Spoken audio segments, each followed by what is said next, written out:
After paying for their emergency medical bills, I asked to spend one weekend a month with my grandkids. My daughter-in-law folded her arms and said, "You don't get to buy time with my children." My son added, "We need space." I nodded and left without another word. What they didn't know was that the financial agreement they signed included a clause that, when triggered, would.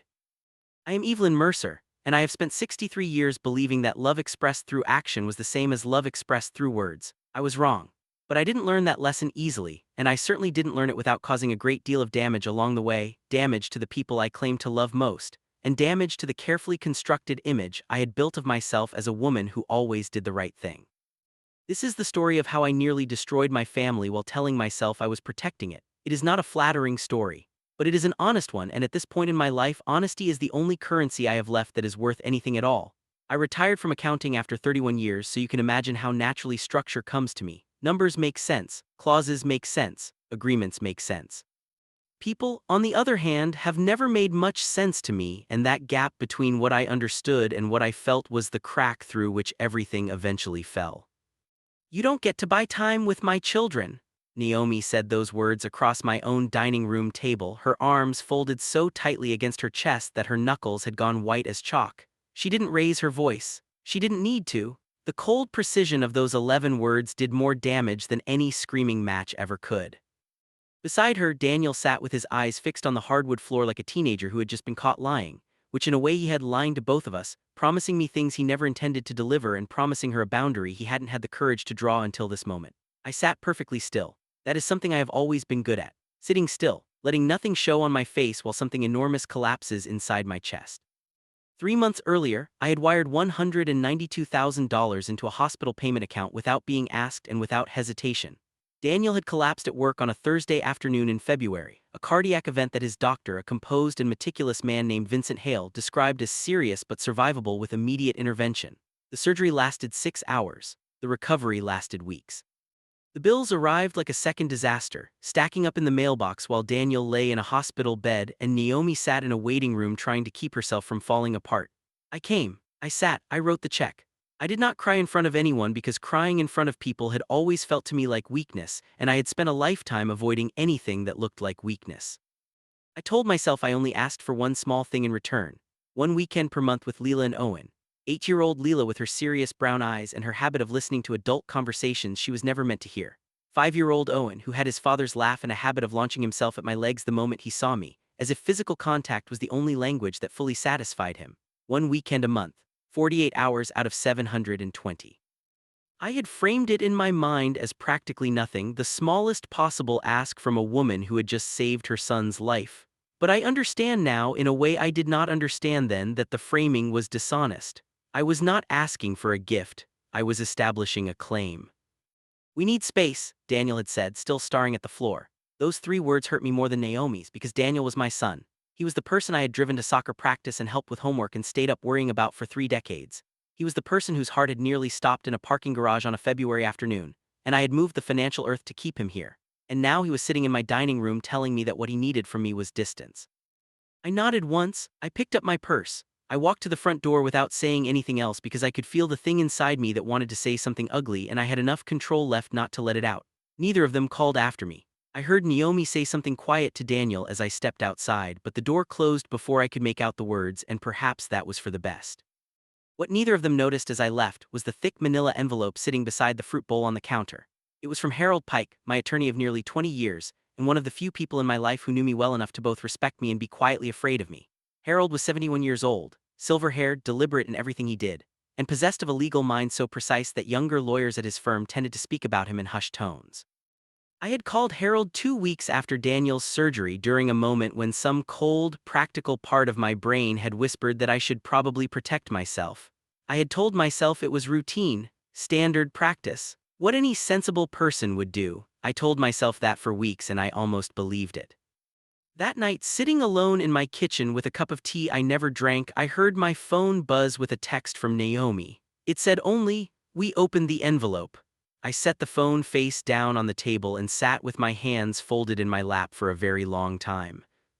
The financial assistance agreement that Daniel and Naomi had signed in the hospital waiting room had been prepared by Harold during those frantic first 48 hours. They had signed it quickly, The way people sign things when they are terrified and exhausted and someone is putting a pen in their hand. They had not read it carefully. Most people don't when they are scared. On page 4, buried in language that was technically clear, but practically invisible to anyone not trained to look for it, was a clause Harold had drafted at my direction. I had approved it. I had read every word. The clause stated that any deliberate severance of familial access following financial intervention would constitute a breach of custodial trust, triggering immediate repayment obligations along with the activation of transfer liens against jointly owned property. Daniel and Naomi owned their house together. That house was now, in legal terms, collateral. By morning, Harold had filed the notice with the county clerk's office. I told myself I was protecting myself. I told myself they needed to understand there were consequences to choices. I told myself a great many things that morning while I drank my tea and watched the birds at the feeder outside my kitchen window, and none of those things were entirely true. Daniel called at 8:14 in the morning. I watched his name on my phone screen and let it ring. He called again at 8:22, then 8:31. By 10 o'clock he had called 9 times. By early afternoon the count was 23. I sat in my living room with the phone on the coffee table in front of me and watched it light up with his name over and over, and I told myself that I was not being cruel. I was teaching them something. I was making them feel what I had felt walking out of that dining room, that particular silence that follows when people you love look straight at you and choose not to see you. But here is the thing about teaching people lessons through pain: you cannot fully control what they learn and you cannot fully control the collateral damage. I understood that in theory. I had not yet understood it in practice. I spoke to Harold on the phone that evening. He was measured, as always, calm in the way that only people who have seen a great many disasters develop. "Evelyn," he said, "you could still pull this back, a phone call, a meeting, the filing can be withdrawn." "Not yet," I told him. "I want to make sure you understand what happens to the house if they can't refinance quickly enough." "I understand." "Do you understand what happens to Leela and Owen if the family loses the house?" There was a long pause on the line. "They'll be fine," I said. "Evelyn." "They'll be fine, Harold." He didn't push further because that was not Harold's way. But I could hear in the quiet on his end of the line something that sounded very much like disappointment, and I filed that away in the category of things I was not ready to look at directly. Naomi's explosion came during the first formal legal meeting, which took place in a conference room at Harold's office 3 weeks after I walked out of that dining room. She and Daniel sat across the polished table from Harold and me, and Naomi looked like someone who had not slept properly in 3 weeks, which I suspect was accurate. Her eyes were red-rimmed but sharp. Daniel sat beside her with his hands flat on the table, and he had lost weight since the surgery in a way that made him look slightly hollowed out. "You planned this," Naomi said. "It was not quite a question." "No," I answered, keeping my voice completely even. "I protected myself." "You sat in that waiting room while my husband was in surgery, and you were already planning how to use the money as a weapon." The agreement was standard legal practice for a significant financial transfer. "Stop talking like a contract," her voice cracked. "You're his mother, you're supposed to love him without conditions." "I do love him," I said. "Without conditions." The agreement was not about conditions, it was about protection. "Protection?" Daniel's voice was quiet and it somehow cut through the room more effectively than Naomi's fury. "Protection from what, Mom?" "From us, from your own grandchildren." I had no good answer for that. I opened my mouth and closed it again, and Harold smoothly redirected the conversation to the technical details of the lien, and I let him because I was grateful for the escape. The weeks that followed were, I understand now, the worst period of the whole situation, not because of anything that happened to me, but because of what was happening inside that house I had essentially held hostage. I learned the details later, much later, pieced together from things Leela told me in a quiet moment, and things Daniel eventually said when we were both finally capable of honest conversation. He and Naomi were trying to refinance the house to cover the repayment obligation, but the combination of his medical debt and the new lien made them nearly impossible to qualify for any reasonable terms. Loan officers sent apologetic emails. The bank account they had been building for emergencies drained steadily. Arguments broke out at night when they thought the children were asleep. Leela, being Leela, was not asleep. She is 8 years old and she misses almost nothing. Owen, meanwhile, who had always been a deep and uninterrupted sleeper, started waking at 2 and 3 in the morning crying for reasons he couldn't explain. I know these things and they sit heavy in me in a way that all my composure and all my accounting precision cannot organize into something manageable. Then came the silence I had not anticipated. Daniel stopped calling. Not a temporary pause, not a cooldown. A genuine, total silence. No texts, no voicemails, no photographs of the children that he had occasionally sent even during tense periods, just nothing. I had used silence as a tool and now silence had been returned to me, and I discovered that receiving it felt entirely different from giving it. Giving it had felt like power. Receiving it felt like standing in an empty house after everyone has left. I began to understand, slowly and with great reluctance, that I had confused love with leverage. That somewhere in the long and complicated history of being Daniel's mother, showing up when he needed money, arranging things when his life got messy, solving problems before he could struggle with them on his own, I had built a version of love that looked a great deal like ownership when examined from the outside. Naomi had seen it from the outside for years. I had never looked at it that way because it was easier to see myself as generous than to see myself as controlling. But there in the quiet of my kitchen, with no phone calls coming and no photographs arriving, I started looking at things differently. I did not like what I saw. I was at home on a Thursday evening about 10 days before I knew the foreclosure proceedings would begin in earnest when I made a decision. I called Harold. "I need you to prepare new documents," I told him. "What kind of documents?" he asked. "The kind that make this stop," I said. There was a pause and I could hear him breathe. "All of it. All of it, debt forgiven, lien withdrawn, property released, everything." "Evelyn, are you sure?" "No," I said honestly, "I'm not sure, do it anyway." The confrontation happened during a thunderstorm, which I did not plan but which felt, in retrospect, like the universe had an instinct for drama that I lacked. I arrived at Daniel and Naomi's house without calling ahead, which was something I had always been careful never to do because I understood that showing up unannounced was considered disrespectful and intrusive. But I no longer trusted myself to keep my nerve through a phone call, and I needed to see them face to face. I stood on the porch in the rain for a moment before ringing the bell, getting my coat wet while lightning lit up the sky over the neighborhood. And I thought about all the ways this could still go wrong. Naomi opened the door. She looked at me for a long second without speaking. Her eyes were swollen and her hair was pulled back in a way that suggested she had stopped caring about appearances, which for Naomi, who had always been poised and well put together, meant things were very bad indeed.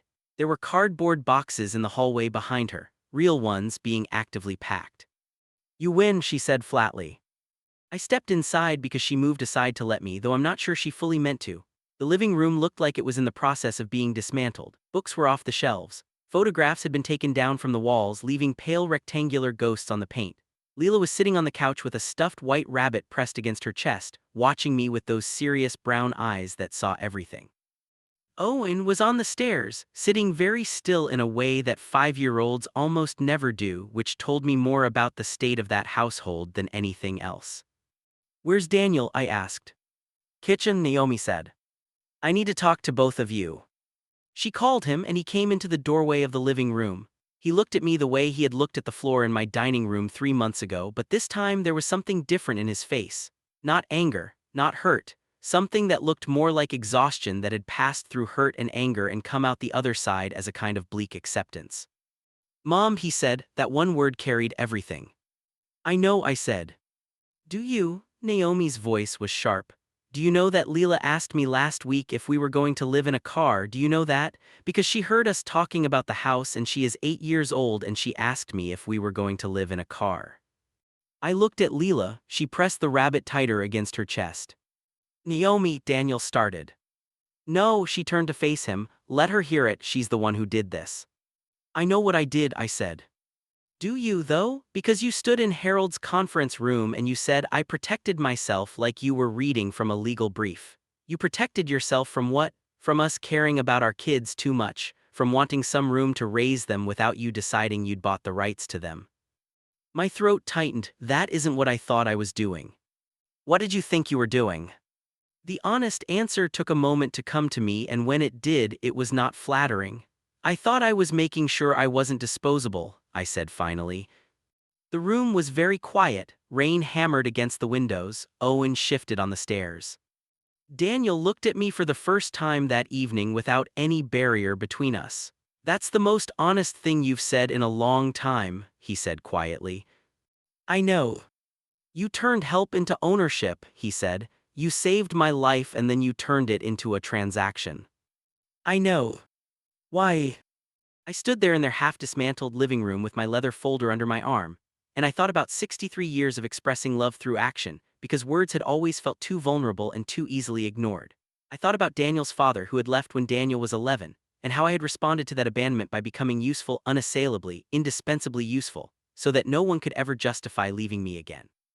I had built my whole identity around being the person who solved problems and paid bills and showed up with the checkbook when everything fell apart, and it had never once occurred to me that this could be something other than love, that it could be fear, that it could be control dressed up in the language of generosity.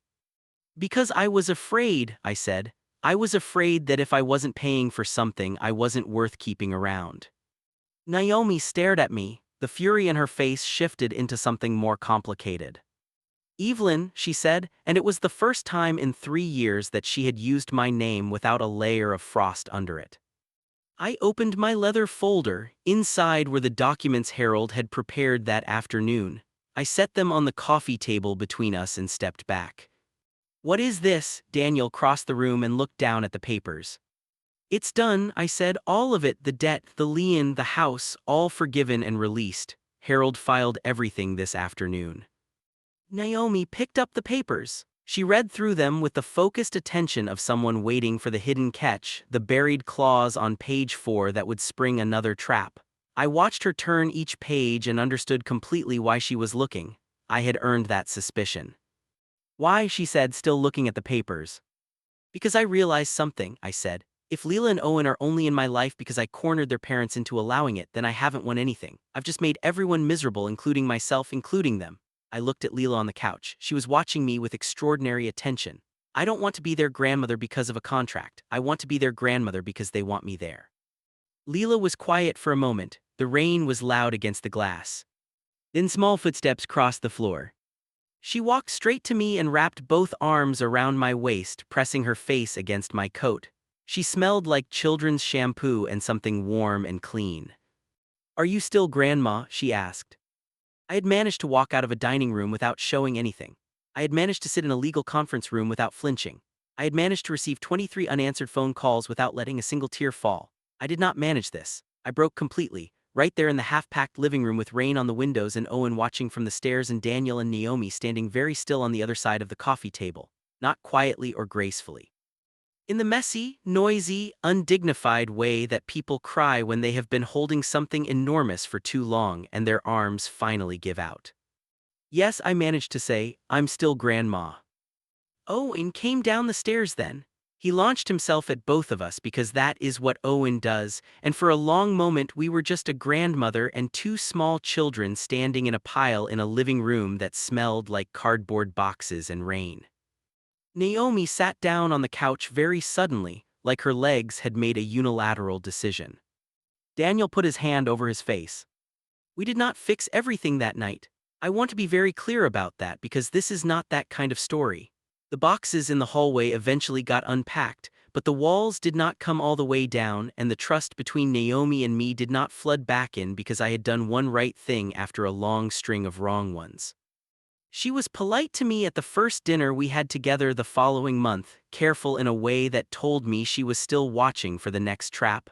I did not blame her for that. I had given her very good reasons to be careful. I sat at her table, and I helped Leela with her dessert and I caught Owen before he knocked his juice over. And I was careful too, careful not to comment on how Naomi had arranged the kitchen, careful not to suggest a better route when Daniel drove, careful not to offer money for anything even when I noticed things that could have used it. I kept my checkbook in my purse and my opinions mostly to myself, which was harder than any legal filing Harold had ever prepared on my behalf. The visits became regular. Not every week, not one formal weekend per month as stated in any agreement. Just dinners, occasional afternoons, a birthday party in October where Owen ate so much cake that the evening ended with what Naomi called a code red situation involving the bathroom. I was not in charge of those visits. I was a guest in them, which was a new experience for me and one I was slowly learning to inhabit without trying to redecorate it. Harold and I had lunch in November, the kind of long, unhurried lunch we had been having every few months for nearly 20 years. He ordered his usual and looked at me across the table with those measured, perceptive eyes of his. How are things? He asked. Complicated, I said. Better. Are you getting what you wanted? I thought about that for a moment. I'm getting something better than what I wanted, I said. I wanted access, I'm getting actual relationship, they're not the same thing. He nodded slowly. No, he said, they're not. I should have understood that from the beginning. Yes, he said simply. Harold had never been one for empty comfort. I spent a lot of quiet evenings that fall thinking about the version of myself who had sat in that living room watching Daniel's phone number light up 23 times and felt something close to satisfaction. I did not like her very much, that version. She had wrapped her loneliness in legal language and called it self-preservation. She had masked her grief in procedure and called it wisdom. She had built a fortress out of usefulness and called it love, and then been genuinely bewildered when the people inside the fortress felt trapped rather than protected. My birthday came in December. I spent it quietly, which was my preference. Harold called in the morning and sang me a perfectly terrible version of the birthday song in a voice that proved conclusively that his talents were legal rather than musical. Leela and Owen made me a card covered in what Owen described as flowers and what more closely resembled a small explosion of purple crayon. Naomi signed it and her handwriting was neat and careful, and below her name she had written "Thank you for the apple pie at Thanksgiving. The kids are still talking about it." That was all, but I read it 4 times. A letter arrived from Harold's office a few days later, which was unusual because Harold typically called or emailed anything that required my attention. I opened it at my kitchen table with my morning tea, expecting some routine administrative item. Inside was a bank notice. It documented the opening of a new savings account in my name. The initial deposit and 3 subsequent monthly deposits had been made by Daniel Mercer. The amounts were modest, not the large gestures of someone trying to repay a debt, but the steady, quiet payments of someone making a choice. The memo line on each deposit read the same thing: for the woman who saved my life twice. I sat with that letter for a long time. The first time was the surgery, obviously. The $192,000, the wire transfer, the practical rescue from financial ruin, that one I understood completely. But the second time I had to think about what he meant by the second time, and then I understood. He meant the living room during the thunderstorm. He meant the moment I put the documents on the coffee table and took a step back from the fortress I had built and chose, for perhaps the first time in my 63 years, to offer something without any structure around it. No clause on page 4, no lien, no safety net. Just a choice to let go and see what remained when the leverage was gone. He meant that. He thought that it saved him too, not from financial disaster, but from having a mother who loved him the way a creditor loves a debt. I called him that evening. He answered on the second ring. "I got the letter from Harold," I said. "Okay," he said. "Daniel, you don't have to do this." "I know," he said. "I don't want your money." "I know that too." A pause on the line. "It's not really about the money, Mom." "What's it about then?" He was quiet for a moment, and I could hear Owen in the background narrating something loudly to himself, which was a perfectly ordinary Owen sound, and it made my chest ache in a way that was also somehow close to joy. "It's about the fact that you made a really terrible choice," Daniel said, "and then you made a really good one, and I want to acknowledge both of those things exist. The terrible choice doesn't cancel because of the good one, but the good one matters." "I'm sorry," I said, "for all of it, the clause, the filing, ignoring your calls, all of it." "I know you are." "Does Naomi know about the payments?" "It was her idea," he said. I had not expected that. I sat very still for a moment in the way I am good at sitting still, but this time it was not composure, it was just genuine surprise. "Tell her thank you," I said finally. "Tell her I understand what that means." "You can tell her yourself," he said. "Come for dinner Sunday. Leela's been asking when you're coming back." "What about Owen?" "Owen has been telling everyone at preschool that his grandma makes apple pie. Apparently his teacher asked Naomi about it." I laughed. It came out of me before I could shape it into something more dignified, and it sounded rusty from underuse, but it was real. "Sunday," I said, "I'll bring the pie."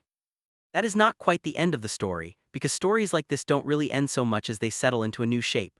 Naomi and I are not close friends. We are 2 women who love the same child and the same grandchildren and who have been honest with each other, finally and painfully, about the ways we have each failed the people in between us. She still watches me sometimes during dinners, measuring something I can't quite see.